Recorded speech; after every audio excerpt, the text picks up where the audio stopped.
Ms. Cheng Li Hui.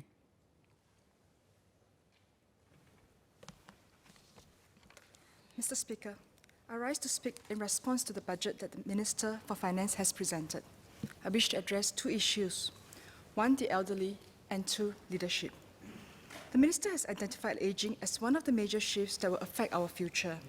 He has rolled out a whole series of initiatives to address the issue, including more money for hospitals and senior care centres, strengthening the Agency for Integrated Care, and expanding the scope of the Pioneer Generation Office and Community Network for Seniors.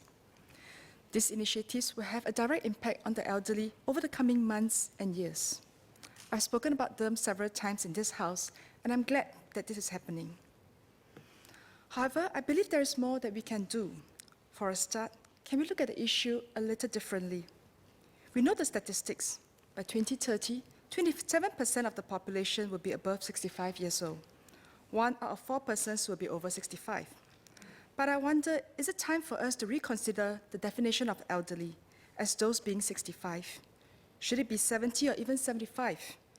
If we look around us, we can begin to observe many in their late 60s or 70s who are still active, healthy, and gainfully employed.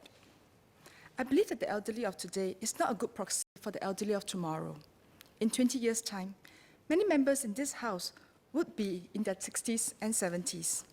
Using ourselves as an example, the 40 years olds of today are smart, tech-savvy, and self-sufficient. In 20 years' time, we will have a host of capable people who are mobile and independent. The challenge for us is to build a society that encourages our seniors of the future to thrive and live active lives. There are 5 areas we should think about: healthcare, communities, education, volunteerism, and connecting the 4 is technology. First, healthcare. In his budget speech, Finance Minister has put the focus on infrastructure, more hospitals, elder care centres, and so on. While this is definitely necessary now, the future elderly in Singapore will need soft skills, especially an increased shift towards self-sufficiency. I hope that more attention and resources will be spent to drive the improvement of soft skills in the healthcare sector. Second, communities. We need to provide the elderly with the means to connect, engage, and encourage one another.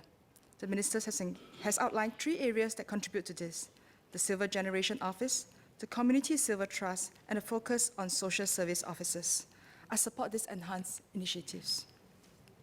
Third, education. I hope we can encourage our elderly to continue their lifelong journey of learning. But the areas of studies, objectives, and methods of teaching for the elderly is different, especially as the number of highly educated and enabled elderly increases. Next, volunteerism. There exists among our elderly a pool of talent and skills that are largely untapped. They are our retirees from the civil service as well as from industry. They are professionals, managers, skilled workers, and so on.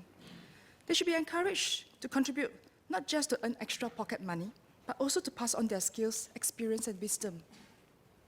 Finally, technology. Finance Minister has announced a 100 million top-up to the Seniors Mobility and Enabling Fund. This is an area that will grow fast, and we will need to review the scope of this fund. I spoke about this last month during the motion on elderly. We should aim to be one of the global leaders in technology-assisted elderly living. Sir, I would like to applaud the Finance Minister for the very strong support of the elderly in Singapore. The road ahead is still long, but I believe that this budget has taken some important steps towards making Singapore a good place to grow old in. Mr. Speaker, this budget is an unusual budget. Most budgets look at how to meet next year's needs, and at most the next few years. This budget looks at the future needs of Singapore beyond the term of this government. A BBC World Service report dated 20th February 2018 put it this way, quote, "Where else do you get a democratically elected government that puts a tax increase in 4 years' time? This is a very mature democracy which takes medium to long-term decisions in a way in which governments in the UK and America are not able to do because they are always worried about the next election. It is a nice budget because it has a good medium to long-term view," unquote. After the budget was presented last week, I sat down with my volunteers and asked them what they thought. I explained that we'll be spending more especially on healthcare, education, and infrastructure. I said we will need more money in future, hence the need for increase in GST. They asked why the government is raising GST when we have so much money. Why not spend some of our reserves? This is a valid question which PM and the ministers have answered and must continue to explain. As their MP, I'll try to convince them too. But what we need to do is to ask ourselves, where did the reserves come from in the first place? The answer, of course, is that it is the hard work of our pioneer generations working hand in hand with the government to grow our economy and create wealth, and to spend within our means, and always putting something away for a rainy day. These three cardinal principles, growth, surplus, savings, have been followed faithfully by successive PAP governments for over 50 years since independence.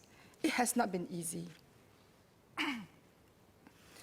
I remember during GE, some opposition members will come up with many ideas about how to spend the reserves, while the government tries hard to convince the people to work hard and save.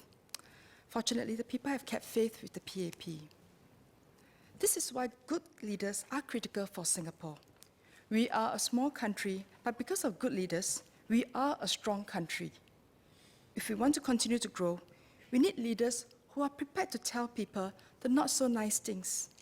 Leaders who take a long-term view. Leaders who must convince people that they do care, but care in a responsible way. We need leaders with vision, who can plan for a future Singapore, which is more beautiful, more sustainable, and more livable than today. Mr. Speaker, sir, the Prime Minister has publicly stated many times that he intends to retire after the next GE when he turns 70. Now, I personally feel that 70 is still too young to retire, but that is not for me to decide.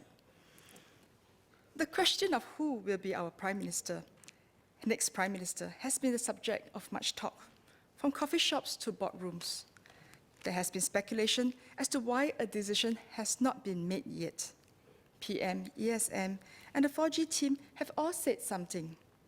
But instead of making the situation clearer, people read the tea leaves and speculate even further. Sir, I think we are all asking the wrong question. Why do I say this?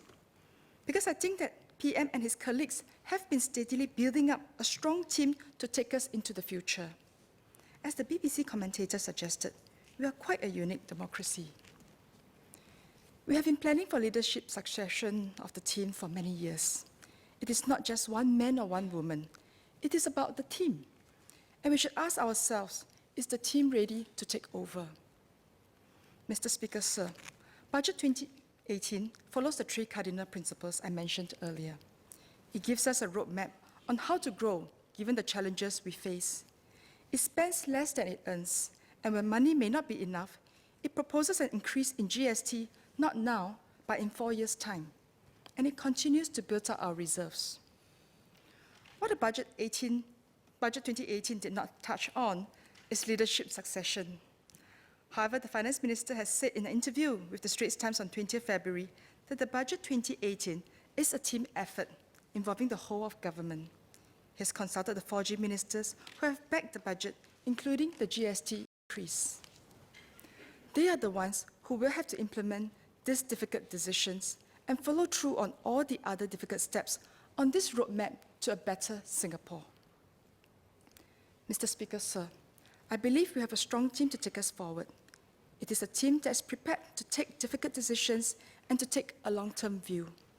It is a team that has a vision for Singapore. Leadership succession is in place.